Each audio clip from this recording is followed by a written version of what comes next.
ये हरियाणा के कैथल जिले की कैथल विधानसभा सीट है। कुरुक्षेत्र संसदीय क्षेत्र के हिस्से में आने वाले इस विधानसभा क्षेत्र में चुनावी सरगर्मी तेज हो गई है। यूं तो पहले कैथल कुरुक्षेत्र जिले का हिस्सा था, मगर साल 1989 में कैथल को जिले का दर्जा दे दिया गया। कहा जाता है कि कैथल को पांडवों ने बसाया था। खुद में पौराणिक अहमियत समेटे कैथल विधानसभा सीट से कांग्रेस के रणदीप सुरजेवाला विधायक हैं।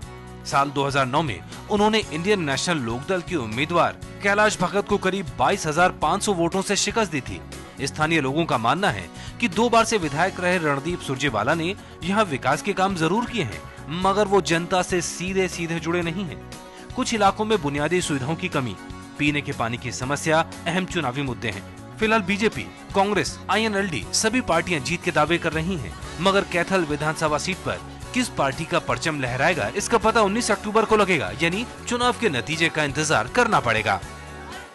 और ABP न्यूज आज पहुंचा है हरियाणा के कैथल में। कैथल यानी कि जिसे पहले कपी स्थल के नाम से भी जाना जाता था। कहा जाता है कि पांडवों ने जब शहरों की खोज की थी उनमें से एक था कैथल। उस वक्त कैथल नहीं था, बाद में इसका नाम कैथल पड़ा। और कैथल में आज की तारीख में कांग्रेस के MLA हैं रणदीप सिंह सुरजेवाला, जिन्होंने यहाँ पर विकास के लिए काम तो किए, लेकिन फिर भी उसके बावजूद जब यहाँ के मुख्यमंत्री कैथल में आए एक कार्यक्रम में, तो उन्हें एक हूटिंग का सामना करना पड़ा, जिसके चलते थोड़ी सी विवाद में वो बातें आई। लेकिन अब बातचीत करते हैं यहाँ के नेताओं से कि वो सब समीकरण जो हैं वो चुनाव में कहाँ किस तरह से खड़े होने वाले हैं।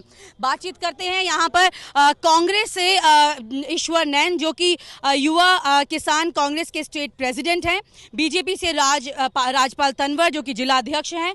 इनेलो से धर्मवीर गर्ग, जो कि जिला प्रवक्ता हैं। तो यहाँ पर ये 3 पार्टियां हमारे साथ मौजूद हैं। और सबसे पहले शुरुआत करते हैं कांग्रेस से कि ये बताइए कि जब काम हुआ, विकास हुआ, ऐसा आप लोग मानते हैं कि यहाँ पर कैथल में विकास हुआ? पहले तो ये बताइए मैम। पहले से हम आपका धर्मनगरी में पहुँचने पर स्वागत करते हैं। यहाँ पर एक ही बात पर वोट मांगे जाते हैं, विकास और विश्वास। श्री रणदीप सिंह सुरजेवाला जी ने जो यहाँ विकास किया है, पूरे हरियाणा में आज कैथल का नाम जिला अव्वल नंबर पे गिना जाता है। बिल्कुल। अब ये बताइए, जब विकास हुआ तो लोगों की नाराजगी क्यों नजर आती है? देखिए, लोगों की कोई नाराजगी नहीं, विपक्ष का भ्रामक प्रचार है।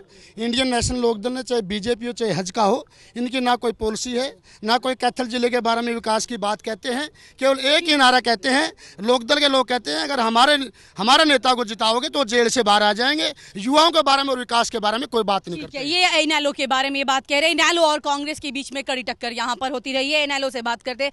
धर्मवीर जी, ये बताइए कि जब आपके जो नेता के ऊपर ये बात कह रहे हैं कि उनको जिताना है, बाहर लाना है, ये सब चीजें, क्या इसी के बलबूते यहाँ पर कैथल में चुनाव लड़ेंगे? सर्वप्रथम तो मैडम जी, मैं आपको एक बात बताना चाहता हूँ कि ये लोग विकास के नाम पर जनता को गुमराह कर रहे हैं। इन्होंने हल्के का, आप क्या कहते हैं, विकास नहीं हुआ? इन्होंने हल्के का विकास करने के बजाय स्वयं का विकास किया है, इसमें कोई दो राय नहीं। ना केवल इंडियन नेशनल लोकदल कह रही है, बल्कि पूरा कैथल हल्का और विशेषकर हरियाणा प्रदेश इस बात को स्वीकार करा। और ये तो मानेंगे कि यहाँ की थोड़ी शक्लो सूरत बदली है 5 साल में? ऐसे थोड़ी शक्लो सूरत बदलना कोई खास बात नहीं है, कोई खास बात नहीं है।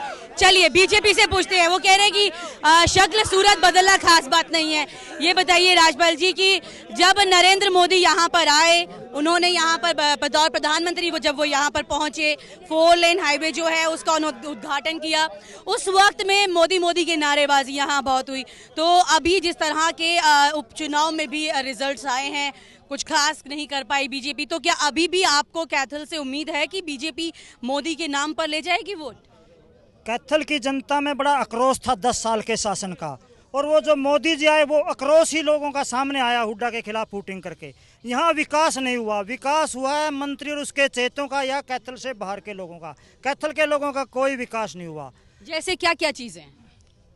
यहाँ नाली का ठेकेदार से लेकर और कोई भी काम हो, सिर्फ नरवाणे के लोग ठेके ले रहे हैं। यहाँ किसी का कोई काम नहीं है। नौकरी नरवाणे के लोगों को मिलती है, यहाँ के लोगों को कोई कुछ नहीं मिलता है। यहाँ तक कि फर्जी वोट भी यहाँ। आपके क्या मुद्दे हैं फिर कैथल से? अगर चुनाव लड़ रहे तो आपके क्या मुद्दे हैं यहाँ? सबसे पहले तो हम कैथल की नौकरी कैथल के लोगों को देंगे। बाहर के आदमी सबसे बड़ा मुद्दा कहा जाता है यहाँ पर, क्योंकि नौकरी में भेदभाव के आरोप लगे हैं।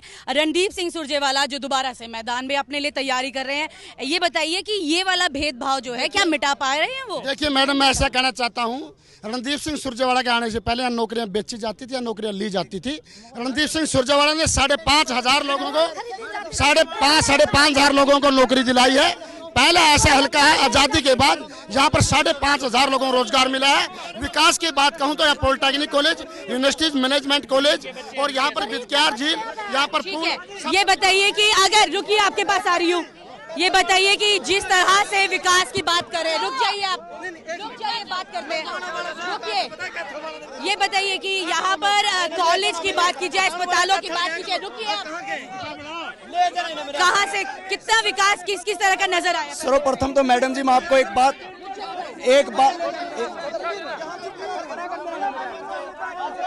बात आपके ध्यान में लाना चाहता हूँ।